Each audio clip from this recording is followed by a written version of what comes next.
false memory is a real thing. Someone can convince you that something happened that didn't happen. Right. It's real. It's like they've demonstrated how to do it. We all know friends that have a memory of something, and you go, "That's not what happened," and then you say your version of it, and then everybody has to like figure out what really happened. Right. You know, you're like, "Do you remember that time we were at the game and you said this?" I didn't say that.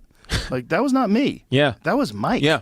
Yeah. And you're like, "What? Yeah. You remember Mike lost his job? Right. And he was drunk. Do you remember?" And they're like, "Oh yeah." Like you thought it was me. Like you put it on me. It's like you change things. Like people change things. Right. They also, your memory becomes a memory of your memory and not the actual memory itself. True. It becomes a memory of the story you're telling. Right. And so if this person was this significant religious guru figure like Jesus was, right? And he really does have this amazing view of how humanity can live in harmony. And he really does talk to people about this. And he really does preach forgiveness. And he really does like to treat everybody like they're the same. Paupers and hookers and everyone. Everyone's just God's children, loved. When that guy's gone, you're going to miss him, man. You're going to miss him bad. And if you really do have a fundamental view of reality that's based entirely on myth, and you have connected this guy to the Son of Christ, or the Son of God, rather, this figure that is brought here to save us, and the Romans took him from us and killed him, and now he died for our sins, and the whole thing. Right. If you have that in your head, and then someone says, "I saw him," like I saw him too. Right. Like people see the Virgin Mary in a fucking grilled cheese sandwich. People see things. Yeah. It doesn't mean those things aren't there.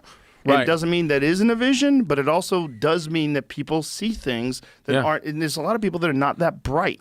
Yeah. They're not smart, and they're easily led, and they're easily manipulated. But it also doesn't mean that Jesus wasn't real. Right. Like all those things.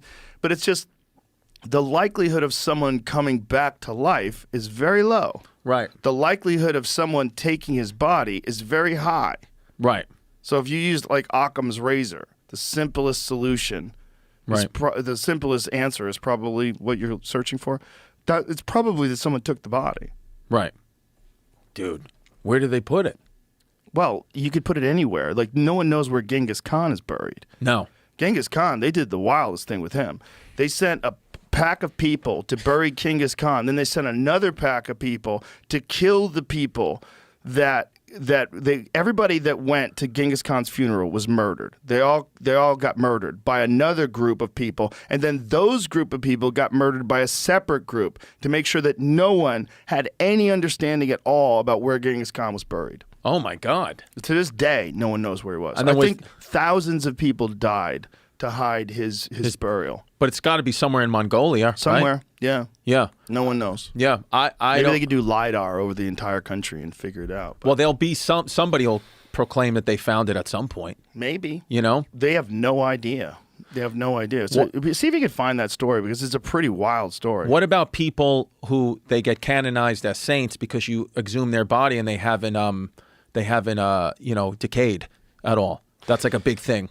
Yeah. What about those people? Well, there's people. Look, they found that guy who died in the glacier that was thousands of years old. People's bodies in the right situations. Okay, hold on a second. Marco Polo wrote, even by the late 13th century, the Mongols did not know the location of the tomb. Secret History of the Mongols has the year Genghis Khan's death, 1227, but no information concerning his burial. So, a frequently recounted tale, Marco Polo tells that 2,000 slaves attended his funeral, were killed by the soldiers sent to guard them, and that these soldiers in turn were killed by another group of soldiers which killed anyone and anything that crossed their path in order to conceal where he was buried. Finally, the legend states that when they reached their destination, they committed suicide. Wow.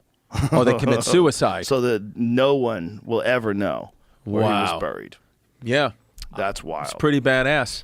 That's pretty badass. That's pretty badass. And they were fucking monsters, the Mongolians. They would kill everybody on horseback. The best fighting force ever, some people say. 10% of the population.